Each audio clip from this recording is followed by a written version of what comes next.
तो जो घणो खरो મેં 50% ઉપર જો કોટા તોડી દીધા છે બરાબર. હજુ તોડવાનું ચાલુ છે. જો દર્શીલ તોડે છે, આ ભોલું તોડે છે.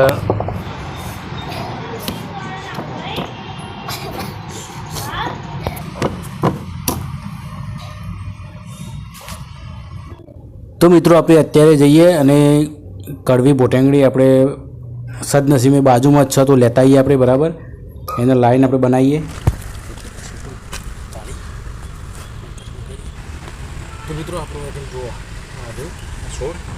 તો જો મિત્રો આ છે કડવી બોટેંગડી બરાબર. અને આપણે આના પર બહુ કોટા છે તો સાવધાનીપૂર્વક આના કોટા બહુ હોય એટલે એટલે ધીરે ધીરે આને તોડવાની છે.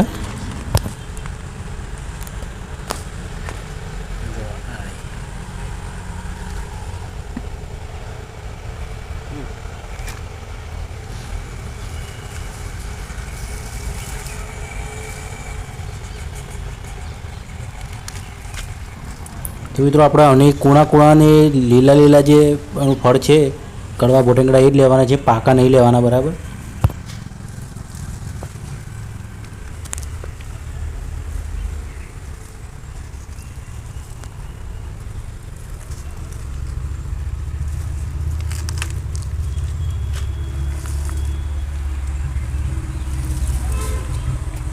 મિત્રો જો આપણે આ કડવી બોટેંગડી લાવી દીધી છે બરાબર. હવે એનો આની અંદર ઠલવી દઈએ. પહેલાં આપણો વાટકો બહાર કાઢી દઈએ. તો આની અંદર ઠલવી દઈએ આપણે બરાબર. મિત્રો યુટ્યુબ પર આ પહેલો વિડીયો થવાનો છે કે જેમાં જો કોટાવાળી કડવી બોટેંગડીનું શાક બનશે બરાબર. અમે ફર્સ્ટ ટાઈમ ટ્રાય કરીએ છીએ. તો જો મિત્રો આપણે આના ઉપરથી આના પહેલાં કોટા દૂર કરી દઈશું. બહુ ધ્યાનથી આના કોટા કાઢવા પડે ને કે હાથમાં પહેરી જાય કોટા. આ જો તમે જોઈ શકો છો પેલી લોબી ગોળ બોટેંગડી આવે લોબી, અને આ કોટાવાળી આવે કડવી બોટેંગડી. આ ઔષધીય શાકભાજી છે. જો આની અંદરના બીજ છે એ બધા બીજ કાઢી નાખવાના. પહેલાં ખાલી આને સાફ જ કરી દો બરાબર. પહેલાં અંદરથી બીજ પછી કાઢીએ, પહેલાં ખાલી સાફ કરી દો. આપણો આના બીજનો ઉપયોગ નથી કરવાનો. આપણે આને ઉપરની ખાલી છાલનો જ ઉપયોગ કરવાનો છે બરાબર. અંદરથી બીજ કાઢી નાખવા પડે નહીં તો થોડું શાક કહાલું લાગે, કરશું થઈ જાય. પહેલાં આપણે સાફ કરી દઈએ. તો જો ઘણો ખરો મેં 50% ઉપર જો કોટા તોડી દીધા છે બરાબર. હજુ તોડવાનું ચાલુ છે. જો દર્શીલ તોડે છે, આ ભોલું તોડે છે. એ ચપ્પુ ના કહેવાય, એ કટર કહેવાય છે. જો આ કાતર, મારી જોડે કાતર. જો મિત્રો આપણે આ કડવી બોટેંગડીને બધા કોટા દૂર કરી દીધા છે બરાબર. હવે આપણે આને આ પથ્થર ઉપર રાખી અને ફોડીને અંદરથી બીજ કાઢી નાખીશું. તો જો આપણે આ રીતે આને ફોડી અંદરથી જો બધું આ બધા બીજ કાઢી નાખવા પડશે બરાબર.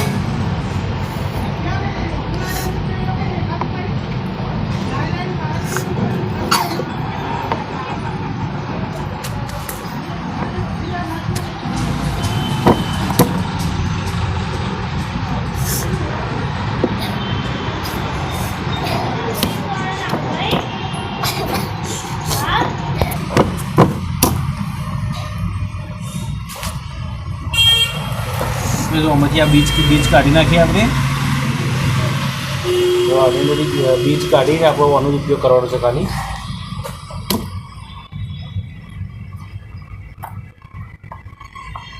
બરાબર.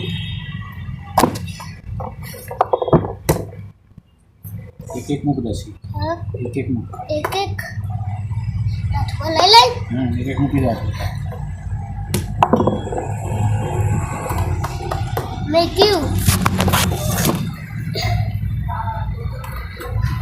તૈયાર.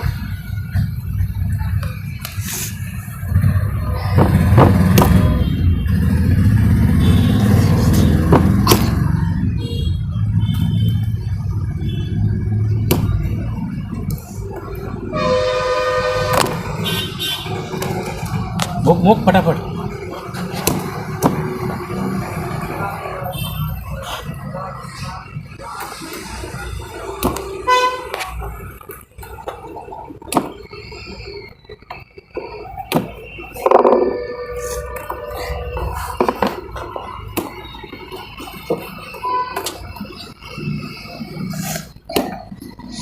બસ અને ફોક્સ ચાલુ કર્યો પાછળ પાછળ જો ચાલુ જો હા હવે હાલ લાગે તો તોડ નાખે ને તો જો મિત્રો અત્યારે પહેલાં બધાને બીજ કાઢવા માટે અને પહેલાં સાફ કરવું પડશે બરાબર જો પાણીથી ધોવાનું ચાલુ છે પાયલને ભોલું બે ધોવું છે તો જો મિત્રો આપણે આ સરસ મજાની કડવી બોટેંગડી લીધી છે બરાબર તો જો મિત્રો કડવી બોટેંગડીના તો જો મિત્રો કડવી બોટેંગડીનું આપણે જો શાક બનાવવાનું છે અત્યારે એના માટે જો ડુંગળી અને બટાકા સમારીને તૈયાર કરી દીધા છે પહેલે જો લસણ થોડું ફાટી દીધું છે અને આ છે મીઠા લીમડાનો પત્તો બરાબર એ પહેલાં આપણે કઢાઈ મૂકી દીધી છે ચૂલા ઉપર પછી આની અંદર વેડી દીધું તેલ આપણો આની અંદર સિંગ તેલનો ઉપયોગ કરે છે જો આની અંદર નાખીએ આપણે પહેલાં રહી અડધી ચમચી રહી નાખી તો આપણી રહી ફૂટી ગઈ હવે નાખીશું જીરું ને ધાણા આખા જીરું ને દાણા નાખી દીધા છે બરાબર જીરું ધાણા કકરી ગયા લસણ નાખ્યું લસણ મરચાં સૂકા મરચાં આખા લીમડાના પાન અને આ કરી પત્તા એટલે મીઠા લીમડાના પત્તા અને જો બટાકા અને ડુંગળી ભેગું નાખીને આપણે આને 2 મિનિટ મિક્સ કરી લઈશું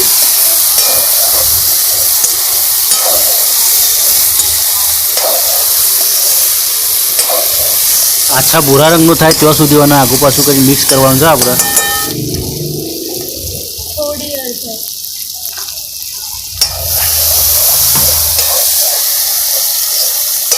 થોડી હળદર નાખીએ આમાં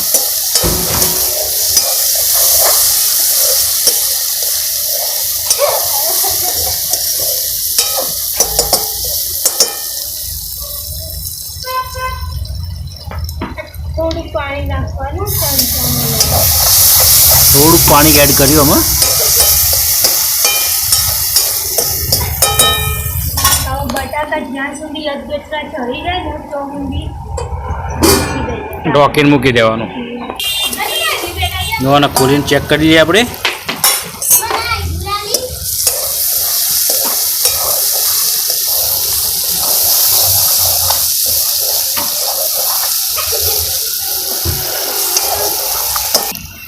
હવે કલવી બોટાંગળી નાખી દઈશું જો મિત્રો પછી આપણે નાખવાની છે આની અંદર કડવી બોટેંગડી આનો બીજો કાઢીને 3-4 પાણીથી ધોઈ કાઢવાનું એટલે બધી કલવાશ જતી રહે મિત્રો આની અંદર એક વાત ખાસ ધ્યાન રાખવાની કે આની અંદર એક પણ બી ના રહેવું જોઈએ બીના કારણે આ શાક કડવું થાય બરાબર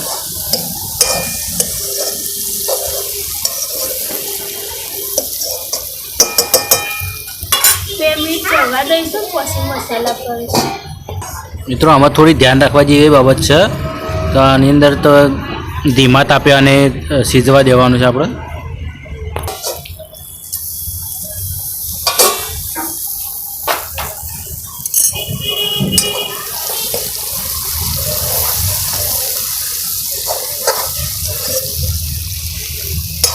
સુગંધ મસ્ત આવો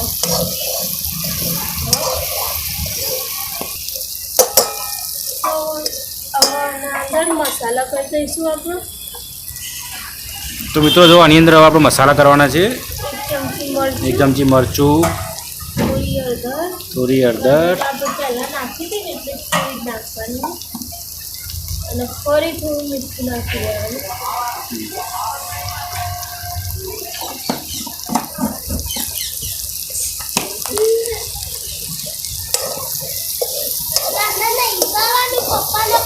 જો આ બધું સારી રીતે મિક્સ કરી દઈશું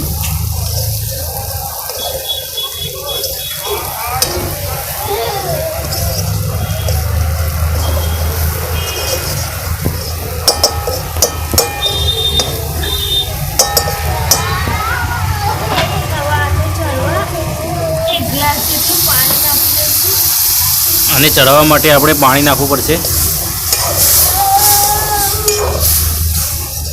રસો કરવો હોય તો થોડું વધારે પાણી લેવાનું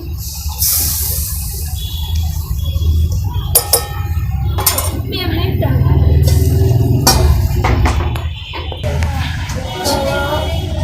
ખોલીને જોઈ લઈએ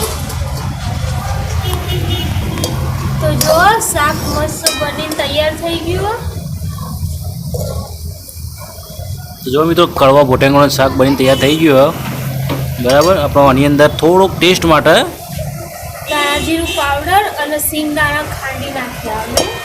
કોડેલા ધોણા જીરુંનું પાવડર ને સિંગ દોણા નાખી થોડુંક આપણે નહેલી પે દેહલા કહેવાય પેલું ટેસ્ટ માટે કર્યું છે. ઉપરથી નાખવાનું. ઉપરથી નાખીને ખાવાનું.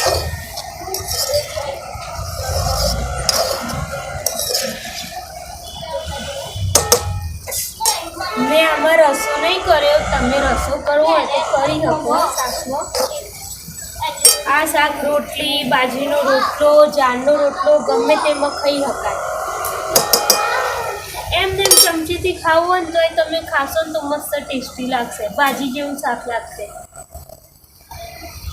આવું ઔષધિવાળું શાક તો આપણને મળે છોથી ખાવા. વાત સાચી છે તમારી. તમારી કીધી વાત સાચી છે. આપણા દાદા પરદાદા પહેલા નદીમાં આવું જ લઈને ખાતા હતા. વાત સાચી છે મિત્રો. અમારે સાબરમતી લીધી છે તો અમારા બધા ઘડિયા બધા આર્યો જ લાવેલા આ બધું બનાવીને ખાતા હતા.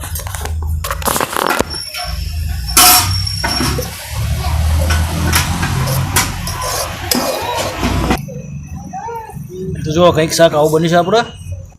જો પાયલ હવે ટેસ્ટ કરીને તમને બતાવશે કે કેવું બન્યું શાક. રોટલી લેશે. તો જો મિત્રો પાયલ અત્યારે હવે તમે ટેસ્ટ કરીને કહેશે કે કેવું બન્યું શાક.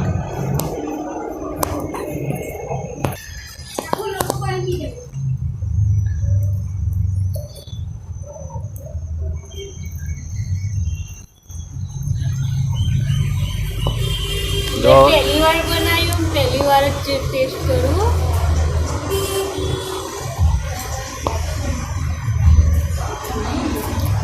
મસ્ત બન્યું.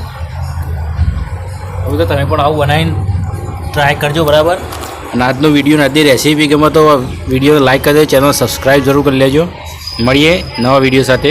જય માતાજી, જય શ્રી કૃષ્ણ.